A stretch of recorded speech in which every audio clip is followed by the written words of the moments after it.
Okay, so let's talk about Chainsaw Man, chapter 63, titled Trip to Hell. Now, before we start, let me just say I'm hyped as all hell for this chapter. It is amazing, and there's a plot twist at the end that I swear no one saw coming. But before we jump into the chapter, make sure you leave a like down below and subscribe to the channel, and follow me on Twitter at @win19. So with that out of the way, let's continue with the chapter.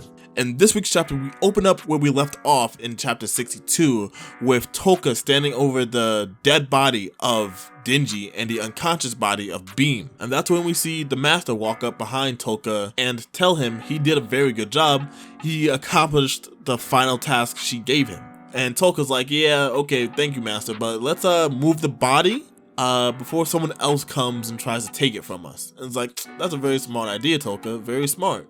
But his master just stands there and is like, there's no need, it's fine. And she continues to praise him, saying, you listened so well, you just did everything I told you to do. Thank you, Toka. Even though there were some pretty messed up things, he followed her orders. And she says he is now part of the family. What's like, what does that actually mean? And then we see little flashbacks of the master putting Toka to bed, teaching him how to track animals and hunt. And that's when things get weird. We see the master ask Toka if she can tell him what it takes to make an elaborate puppet. And when she says elaborate puppet, she means how do you turn a human into a complete puppet? And she says you have to instill emotions that only humans can have. And she says those main emotions are respect, worship, pity, and finally guilt, which goes back to the flashbacks we just saw. Like respect, Toka has respect for his master. It appears that she raised him. Worship, Toka worships his master. She is amazing. She can hunt any animal with like a cool, respectable demeanor. Pity, Toka showed pity towards the fox they killed, but he didn't feel guilt. He never felt guilt until he finally actually killed a human, which was Denji. And with that, she puts her hand on Toka's shoulder, and he like looks like he's in pain before his face just turns back into that of like a still lifeless puppet. And that's where we also see that Santa Claus, the devil hunter, has the same facial expression as Toka does now. And when I first read this, when I tell you that, I was like, what?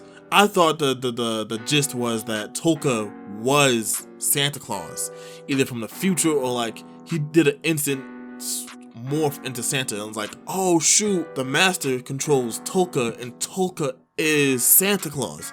Yo, this is crazy. But no, that's stupid. I'm an idiot. I'm a child in comparison to Fujimoto's writing. So Santa Claus is walking into the building, the mall where everyone else is. This must be very close to when Kishibe fell out the window because no one stops him from walking inside. So he walks inside.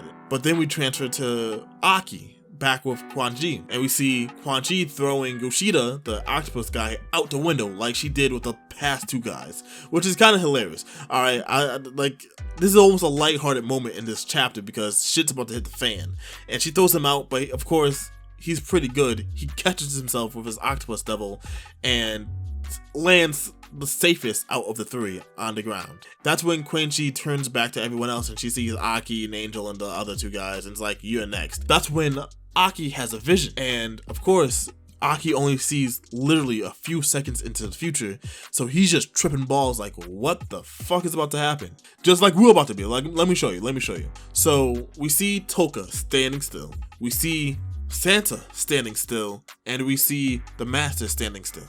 Toka is inside with Denji, the master is inside somewhere in the mall, and the master is outside, and she says, bye-bye, Grandpa, as Santa stabs himself in the heart with his hand, which is a blade, which is the same thing his puppets were able to do. And he starts saying, my heart and my beloved children I pledge to you. And we see that Santa is saying this, but the master is saying it as well. So that means Santa Claus was a puppet of the master. We thought that Santa had the ability, was contracted with the puppet devil, but obviously not. That had to been, well, I don't fucking know. That's the thing. I don't know. This thing goes down. This thing has layers, and it's crazy. But anyway, Santa and the Master go on and say, in return, Devil of Hell, please invite every living being in this mall to hell. Now let me just say this. This is a fan translation that I view from the Chainsaw Man Discord, linked down below.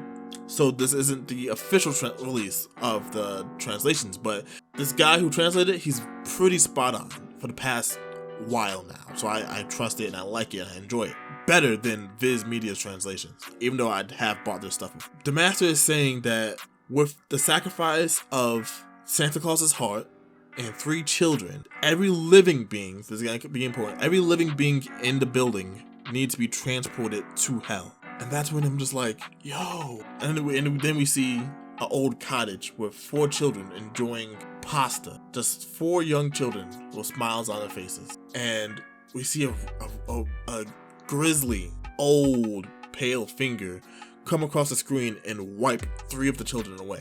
Thank God Fujimoto decided not to show them dead. But supposedly those 3 children are dead or just completely taken. And there's 1 left.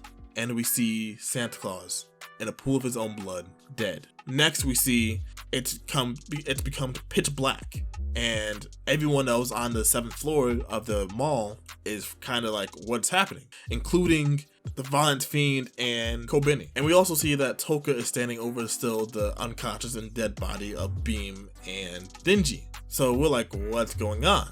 That's when we're transported to outside and we see Kishibe, Yoshida, and one of the 3 immortal brothers kind of freaking out, looking up towards the sky. And the Master is there and she's just sitting down on one of what we thought was Santa's puppets. And she says, see you later, Toka, as a huge, insane hand comes down from the sky. And that's all we see. Next thing we see is a hand severed, supposedly the same hand. We see the same hand in a fist with the hand actually cut off in what just be like a regular grass. And the final panel of the chapter is supposedly everyone that was in that building is now in hell, with a nice grassy landscape around, below them, and above them thousands upon millions of doors. And that's the end of the chapter. This was definitely a big rant chapter, so I'm gonna make another video with still gonna be a rant, but it's gonna be more solidated of what actually happened in the chapter. So thanks for watching. If you liked the video, like the video. If you disliked the video, leave a dislike down below. Leave a comment because this shit was crazy. But yeah, thanks for watching. Peace.